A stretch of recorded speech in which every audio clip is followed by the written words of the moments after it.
ಅನಧಿಕೃತ ಬಡಾವಣೆಗಳಿಗೆ ಸಂಪೂರ್ಣ full stop ವಿರಾಮವನ್ನು ಹಾಕಿ ಅಕ್ರಮಗಳಿಗೆ ತಡೆಗಟ್ಟುವಂತ ಕೆಲಸ ಮಾಡಿದ್ದೇವೆ. ಬೇಕಾದಷ್ಟು ಅಗಲ ರಸ್ತೆ ಕೊಟ್ಟಿಲ್ಲ, ರಸ್ತೆಗಳಿಗೆ ಡಾಂಬರೀಕರಣ ಮಾಡಿಲ್ಲ, ಕುಡಿಯೋ ನೀರು ಕೊಟ್ಟಿಲ್ಲ, ಮಳೆ ನೀರು ಹೊರಗಡೆ ಹೋಗೋದಿಕ್ಕೆ ದಾರಿ ಮಾಡಿಲ್ಲ. ಈ ಅಕ್ರಮಗಳು ನಡೀತಾ ಇದ್ದಾಗ ಸರ್ಕಾರ ಅದನ್ನ ನಿಲ್ಲಿಸಲಿಲ್ಲ. ಜನಗಳು ಕೂಡ ಕಾನೂನು ಇದೆ ಅಂತ ಗೊತ್ತಿದ್ರೂ ಕೂಡ ಕಾನೂನನ್ನ ನಾವು ಕಡೆಗಣಿಸಿ ಮಾಡಬಾರದು ಅನ್ನುವಂತಹ ಪ್ರಜ್ಞೆ ಅವರಿಗೆ ಇರಬೇಕಾಗಿದ್ರೂ ಕೂಡ ಕಾನೂನನ್ನ ಉಲ್ಲಂಘನೆ ಮಾಡಿ ಅನಧಿಕೃತ ಬಡಾವಣೆಗಳು 30-40 ವರ್ಷದಿಂದ ನಡೆದೋಗಿದ್ದಾವೆ. ಈ ignorance of law is no excuse. Fundamental ಕಾನೂನು ಇದು. ಆದರೂ ಕೂಡ ಕಾನೂನು ವಿರುದ್ಧವಾಗಿ ಬಡಾವಣೆಗಳನ್ನು ಅನಧಿಕೃತ ಬಡಾವಣೆಗಳು ಮಾಡಿದ್ದಾರೆ. ಸರ್ಕಾರಗಳು ಇವುಗಳನ್ನ ನಿಲ್ಲಿಸೋದಕ್ಕೆ ಹೋಗ್ಲಿಲ್ಲ. ಸಮಸ್ಯೆ ಏನು? ಅಲ್ಲಿ ಬೇಕಾದಷ್ಟು ಅಗಲ ರಸ್ತೆ ಕೊಟ್ಟಿಲ್ಲ, ರಸ್ತೆಗಳಿಗೆ ಡಾಂಬರೀಕರಣ ಮಾಡಿಲ್ಲ, ವಿದ್ಯುತ್ ಸೌಕರ್ಯ ಕೊಟ್ಟಿಲ್ಲ, ಒಳಚರಂಡಿ ಕೊಟ್ಟಿಲ್ಲ, ಅಥವಾ ಕುಡಿಯೋ ನೀರು ಕೊಟ್ಟಿಲ್ಲ, ಮಳೆ ನೀರು ಹೊರಗಡೆ ಹೋಗೋದಕ್ಕೆ ದಾರಿ ಮಾಡಿಲ್ಲ, ಸರಿಯಾಗಿ ಸಂಪರ್ಕ ರಸ್ತೆಗಳು ಇಲ್ಲ.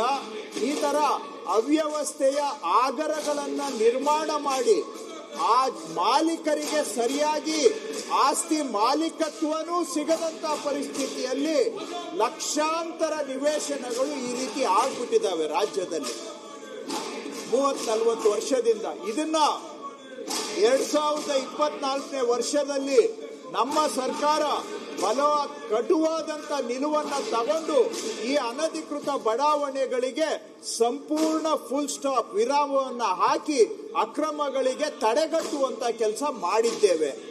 ಆದ್ರೆ ಹಿಂದೆ ಬಡಾವಣೆಗಳು ನಿರ್ಮಾಣ ಆಗ್ಬಿಟ್ಟಿದ್ದಾವೆ.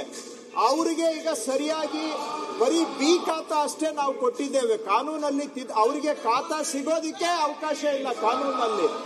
ಆದ್ರೂ ಕೂಡ ಕಾನೂನಲ್ಲಿ ಒಂದು ಬಿ ಖಾತಾ ಅಂತ ಹೊಸ ವಿಷಯವನ್ನ ತಗೊಂಡು ಬಂದು ಅವರಿಗೆ ಬಿ ಖಾತಾ ಕೊಡೋದಕ್ಕೆ ಅವಕಾಶ ಮಾಡಿಕೊಟ್ಟಿದ್ದೇವೆ.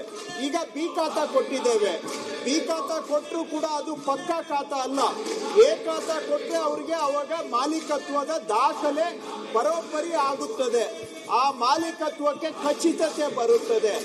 ಈಗ ಲಕ್ಷಾಂತರ ಈ ನಿವೇಶನಗಳು ಮನೆಗಳ ಮಾಲೀಕರಿಗೆ ಮಾಲೀಕತ್ವದ ಗ್ಯಾರಂಟಿ ಕೊಡಬೇಕು, ಅವರಿಗೆ ಭೂ ಗ್ಯಾರಂಟಿ ಕೊಡಬೇಕು ಅನ್ನೋದು ನಮ್ಮ ಸರ್ಕಾರ, ನಮ್ಮ ಮುಖ್ಯಮಂತ್ರಿಗಳ ಸಂಕಲ್ಪ.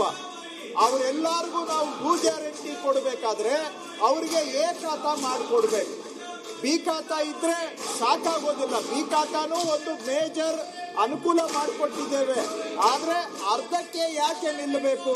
ಅವರಿಗೆ ಸಂಪೂರ್ಣ ಪರಿಪಕ್ವ ಮಾಲೀಕತ್ವ ದಾಖಲೆ ಮಾಡಿಕೊಡ್ಬೇಕು ಭೂ ಗ್ಯಾರಂಟಿಯಲ್ಲಿ ಅಂತೇಳಿ ಅವರಿಗೆ ಎ ಖಾತಾ ಕೊಡಬೇಕು ಅಂತ ನಾವು ತೀರ್ಮಾನ ಮಾಡಿದ್ದೇವೆ.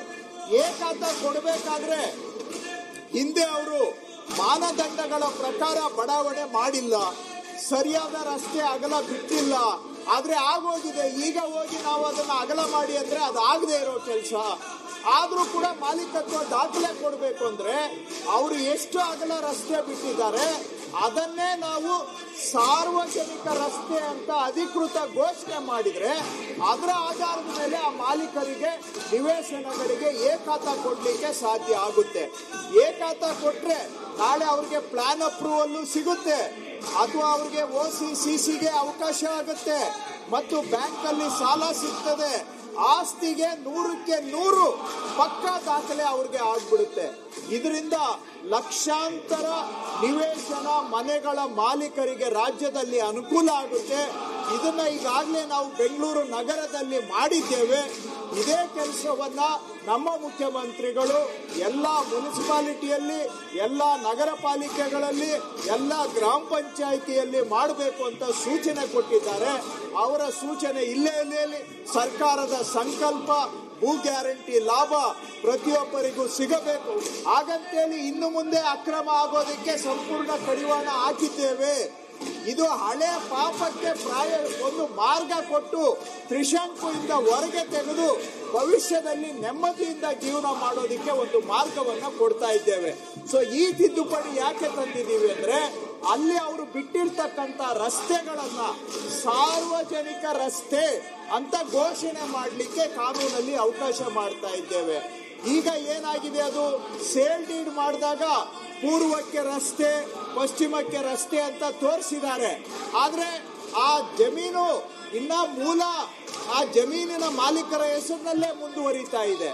ಅದನ್ನ ನಾವು ನಮ್ಮ ಮುನ್ಸಿಪಲ್ ರೆಕಾರ್ಡ್ಸ್ ಅಲ್ಲಿ ಇದು ಸಾರ್ವಜನಿಕ ರಸ್ತೆ ಅಂತ ತೋರಿಸಬೇಕಾದ್ರೆ ಈ ಕಾನೂನಿನ ಅವಕಾಶ ಬೇಕಾಗಿದೆ. ಅದಕ್ಕೋಸ್ಕರ ಈ ತಿದ್ದುಪಡಿಯನ್ನ ತಂದಿದ್ದೇವೆ. ಇದರಿಂದ ಲಕ್ಷಾಂತರ ಕುಟುಂಬಗಳಿಗೆ ನೆಮ್ಮದಿ ಕೊಡ್ಲಿಕ್ಕೆ ಸಾಧ್ಯ ಆಗುತ್ತೆ. ಭೂ ಮಾಲೀಕತ್ವ ಅವರಿಗೆ ಸಂಪೂರ್ಣ ದಾಖಲೆ ಕೊಡ್ಲಿಕ್ಕೆ ಸಾಧ್ಯ ಆಗುತ್ತೆ. ಭೂ ಗ್ಯಾರಂಟಿ ಕೊಟ್ಟು ನೆಮ್ಮದಿಯಾಗಿ ಬದುಕಲಿಕ್ಕೆ ಅವಕಾಶ ಮಾಡಿಕೊಡುವಂತ ತಿದ್ದುಪಡಿಗೆ ಈ ಸದನ ಅನುಮೋದನೆ ಕೊಡಬೇಕು ಅಂತ ತಮ್ಮ ಮುಖಾಂತರ ಕೋರ್ತಾ ಇದ್ದೇನೆ.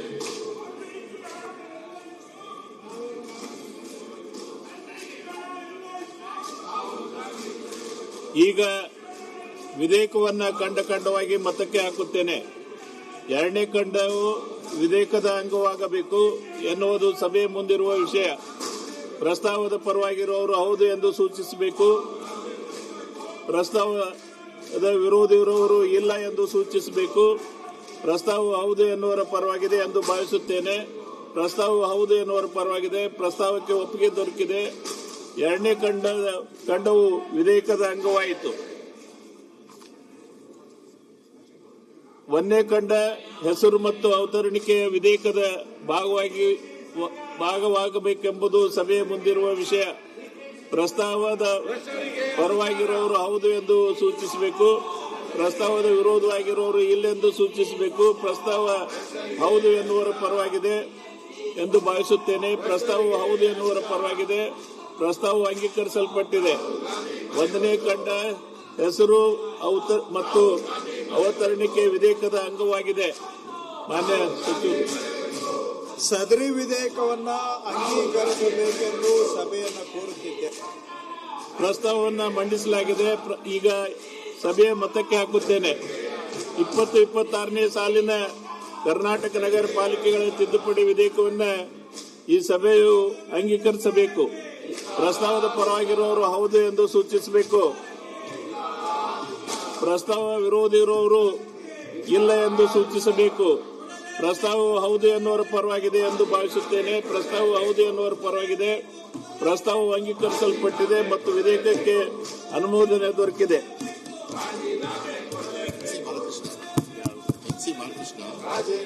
ಎಸ್ ಸಿ ಬಾಲಕೃಷ್ಣ ಅವರು ಅಧ್ಯಕ್ಷ